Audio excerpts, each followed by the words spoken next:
नमस्कार साथियों, एक बार फिर से आप सभी का हमारे YouTube चैनल पर हार्दिक अभिनंदन और स्वागत है। देखिए, इस वीडियो में आज हम बात करेंगे आप लोगों से यानी भारत की प्राकृतिक वनस्पति और मृदा। ये RBSC जो RBSC की जो 9th क्लास का जो ज्योग्राफी है उसका ये आज आखिरी चैप्टर है, 4th चैप्टर है आज ये। तो इसके प्रश्नों को आप भली भांति देख लीजिए, जो आपके लिए बहुत उपयोगी साबित होंगे आने वाली परीक्षाओं में। पहला प्रश्न है, राष्ट्रीय वन नीति के अनुसार देश के भौगोलिक क्षेत्रफल के कितने प्रतिशत भाग पर वन होना आवश्यक है, ऐसी शर्त रखी गई थी। तो वो है 33%। कितना? 33%। लेकिन अभी तक भी 33% नहीं हो पाए हैं। भारतीय वन अनुसंधान संस्थान कहाँ पर है? तो ये साथियों देहरादून में। इसकी स्थापना कब हुई थी? तो मैं आपको 4 ऑप्शन दे रहा हूँ, मुझे कमेंट करके ज़रूर बताना। 1881, 1981, 81 है, 1982, 1983। कब हुई थी इसकी स्थापना भारतीय वन अनुसंधान संस्थान की? इसको आपको बताना है। अगला क्वेश्चन, भारत में कपास की कृषि के लिए सर्वाधिक उपयुक्त मिट्टी है? तो काली मिट्टी है जो कपास के लिए जानी जाती है। इसके बाद में प्रश्न नंबर 3, ये चौथा है, भारत में काली मिट्टी है, विस्थापित, दलदली, लावाजन्य, इनमें से कोई नहीं। तो इसका उत्तर होगा लावाजन्य। अगला क्वेश्चन देखिए, सदाबहार वन कहाँ पर नहीं पाए जाते? तो कहाँ नहीं पाए जाते ये पूछ रहे हैं। पश्चिमी घाट, देखिए पश्चिमी घाट ढाल पर, अंडमान निकोबार द्वीप समूह, उत्तर पूर्वी भारत में बंगाल, असम और तराई प्रदेश, और पश्चिमी घाट के पूर्वी ढाल पर। देखिए, इस तरह से ये घाट हैं, जो पश्चिमी घाट है, ये वाला घाट पश्चिमी घाट का जो पूर्वी घाट है इधर, और एक इस जो पश्चिमी घाट है ये इस साइड में पश्चिमी घाट है, और इधर पूर्वी घाट है ये वाला। तो आप लोग देख रहे हैं, वो इस बात के लिए कह रहा है कि पूर्वी घाट पे पाए जाते हैं क्या? तो पूर्वी घाट पर नहीं पाए जाते। पूर्वी जो ढाल है इसका, पश्चिमी घाट का जो पूर्वी ढाल है उस पर नहीं पाए जाते, बल्कि पश्चिमी घाट की पश्चिमी ढाल पर पाए जाते हैं। और बाकी इसके सभी आंसर ठीक है। ये रीट 2018 में एक प्रश्न पूछा गया था, अब भी यहाँ से प्रश्न आने की पूरी संभावना है। देखिए, सदाबहार वनों की ऊंचाई होती है, तो होती है 30 से 45 मीटर। अगला क्वेश्चन देखिए, किन वनों में सघनता के कारण सूर्य की किरणें धरातल पर नहीं पहुंच पाती हैं? सघनता के कारण मतलब ये इतने सघन होते हैं कि ऊपर से जो रोशनी वगैरह वो नहीं आ पाती है, तो वो सदाबहार वन होंगे। अगला क्वेश्चन, राजस्थान में सदाबहार वन कहाँ पर मिलते हैं? तो राजस्थान में सदाबहार वन केवल माउंट आबू प्रदेश में मिलते हैं, जहाँ 13 सेंटीमीटर की समथिंग बरसात होती है। अगला क्वेश्चन देखिए, जो ये अगला प्रश्न था इसे एक बार ढंग से देख लीजिए। 50 से 100 सेंटीमीटर वर्षा वाले क्षेत्रों में किस प्रकार के वन पाए जाते हैं? ये 50 से 100 सेंटीमीटर वर्षा वाले क्षेत्र में जो वन पाए जाते हैं, सदाबहार वन, पतझड़ वन, शुष्क वन और इनमें से मरुस्थलीय वन। तो इसका उत्तर हो जाएगा थर्ड, यानी शुष्क वन जो हैं वो 50 से 100 सेंटीमीटर वर्षा वाले क्षेत्रों में पाए जाते हैं। अगला क्वेश्चन देखिए, ताड़, नारियल, हेरोटीरिया, राइजोफोरा व सोरेनेसिया आदि प्रमुख वृक्ष किस प्रजाति के वनों में पाए जाते हैं? मतलब कौन सी वन की प्रजाति हैं ये? तो मानसूनी वन, सदाबहार वन, ज्वारीय वन और पर्वतीय वन। तो साथियों ज्वारीय वन है।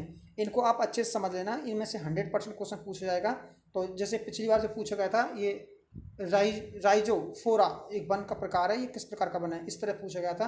ताड़, नारियल, हेरोटेरिया और सेनोरेसिया, ये सब देख लेना, ये सभी वन के प्रकार हैं ज्वारीय वन के। अगला क्वेश्चन,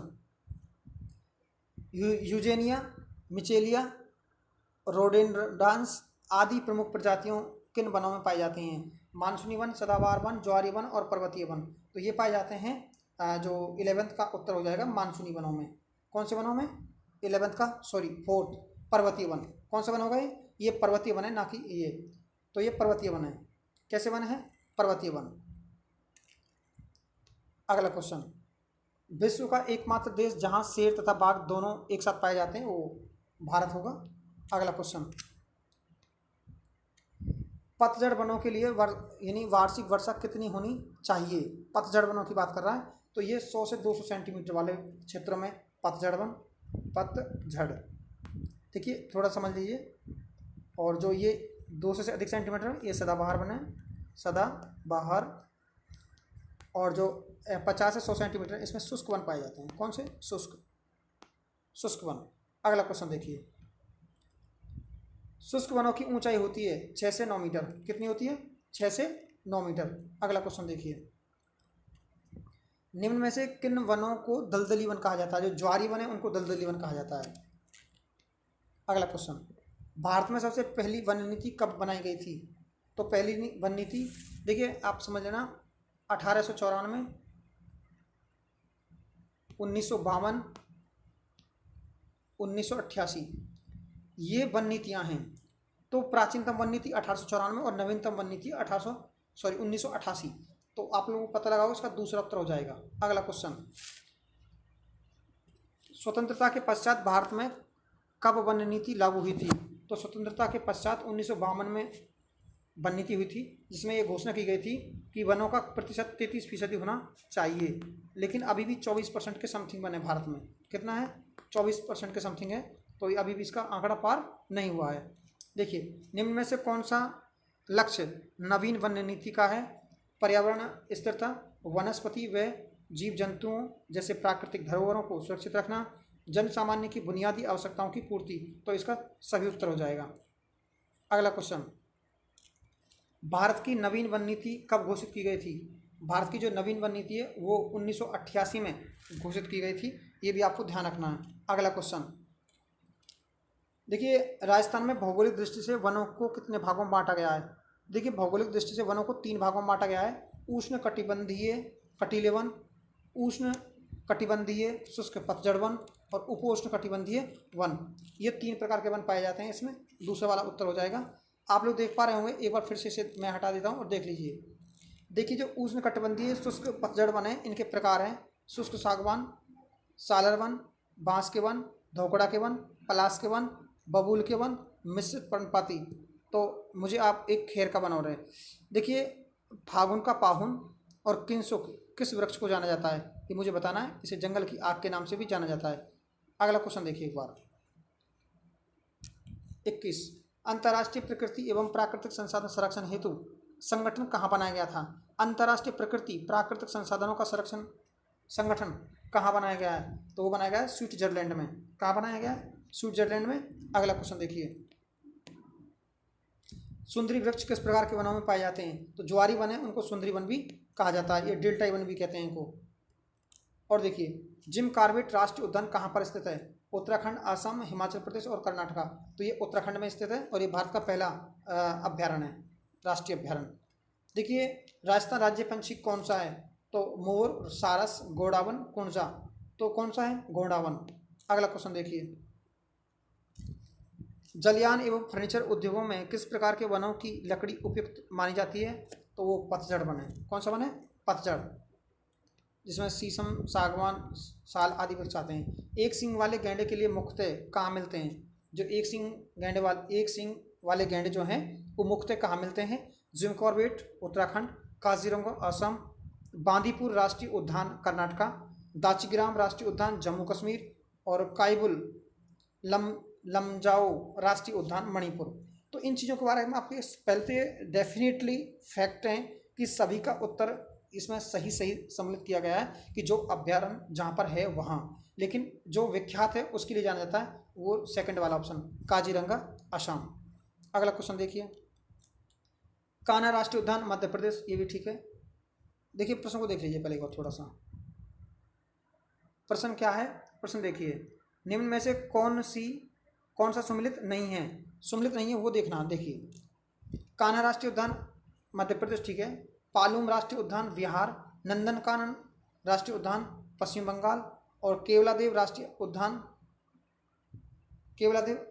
राजस्थान और अन्नाईमुडी राष्ट्रीय उद्यान तमिलनाडु। तो देखिए, जो नंदनकानन राष्ट्रीय उद्यान है ये पश्चिम बंगाल में स्थित नहीं है, ये उड़ीसा में है। कहाँ पर है? ओडिशा में। कहाँ पर है? ओडिशा में। अगला क्वेश्चन, शांत घाटी राष्ट्रीय उद्यान किस राज्य में है? शांत घाटी किस राज्य में है? तो वह साइलेंट वैली केरल। अगला देखिए, भारत में वन्य जीव विश्व का कुल कितना प्रतिशत है भारत में वन्य जीव, विश्व का कुल कितना प्रतिशत है भारत में, तो वो है 13%। अगला क्वेश्चन देखिए, कुर्जा पंछी का प्रमुख केंद्र है जोधपुर। जोधपुर का एक गांव है खींचन। कौन सा गांव है? खींचन। आपको ध्यान रखना है, जोधपुर का खींचन गांव इसके लिए प्रसिद्ध है। अगला क्वेश्चन, निम्न में से कौन सा सही सम्मिलित नहीं है? ताल छापर चूरू, रामगढ़ बिजधारी अभ्यारण्य कोटा, और कुंभलगढ़ अभ्यारण्य दौसा उदयपुर, और माउंट आबू सिरोही, सीता माता अभ्यारण्य चित्तौड़गढ़। देखिए आप ये ध्यान रखना, कई बार आपको कंफ्यूज हो रहा होगा कि सीता माता अभ्यारण्य चित्तौड़गढ़ नहीं है, तो ये तो डेफिनेटली चित्तौड़गढ़ में है, क्योंकि प्रतापगढ़ और चित्तौड़गढ़ तथा उदयपुर में कुछ हिस्सा आता है इसका, तो इसमें फैला हुआ है। और जो माउंट आबू सिरोही में कन्फर्म लिया है, कुंभलगढ़ अभ्यारण्य जो है उदयपुर में है, रामगढ़ बिजधारी अभ्यारण्य ये कोटा में नहीं है, ये बूंदी में है। ये चौथी बाघ परियोजना भारत की, राजस्थान की। और ताल छापर चूरू जो काले हिरणों के लिए जाना जाता है, कृष्ण मृग के लिए। अगला क्वेश्चन देखिए, इधर निम्न में से कौन सा सही सम्मिलित नहीं है? फिर नहीं की बात कर रहा है, यानी जमावा रामगढ़ अभ्यारण्य जयपुर, ठीक बात है। रामसागर अभ्यारण्य धौलपुर, बंद बैराठ अलवर, केला देवी करौली, और टॉडगढ़ रावल अभ्यारण्य अजमेर। तो इनमें से जो बंद बैराठ अभ्यारण्य है ये भरतपुर है। कहाँ है? भरतपुर, ना कि अलवर, ठीक है। अगला क्वेश्चन देखिए, विश्व विरासत सूची में शामिल कौन सा अभ्यारण्य साइबेरियन सारस के लिए विश्वविख्यात है? तो ये है केवलादेव घना पंछी विहार राष्ट्रीय उद्यान। तो मैं आपसे एक बात पूछना चाहता हूँ कि केवलादेव को कब विश्व विरासत में शामिल किया गया था? 1981, 1985, 2010, 2011। तो कौन सा उत्तर होगा मुझे जरूर कमेंट करके बताना, ताकि आपको प्रश्न याद रहे। अगला क्वेश्चन, भारत में पर्यावरण दिवस कब मनाया जाता है? तो इसका सही उत्तर होगा 5 जून। अगला क्वेश्चन, निम्न में से कौन सा सही सम्मिलित नहीं है? भारतीय वनस्पति उद्योग कोलकाता, यानी पारिस्थितिकी अनुसंधान संस्थान बेंगलुरु, और राष्ट्रीय पर्यावरण अभियांत्रिकी संस्थान नागपुर, और भारतीय वन अनुसंधान केंद्र बीकानेर। तो ये इसका उत्तर नहीं हो सकता, क्योंकि ये तो देहरादून में है।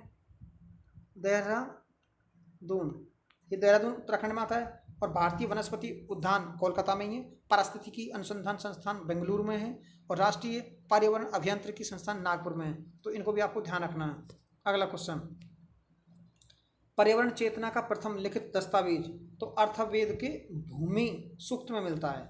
अगला क्वेश्चन, रचना विधि के आधार पर मिट्टी के कितने प्रकार हैं? रचना विधि के आधार पर मिट्टी के जो प्रकार हैं, देखिए ये हैं रचना विधि के आधार पर मिट्टी के प्रकार 2।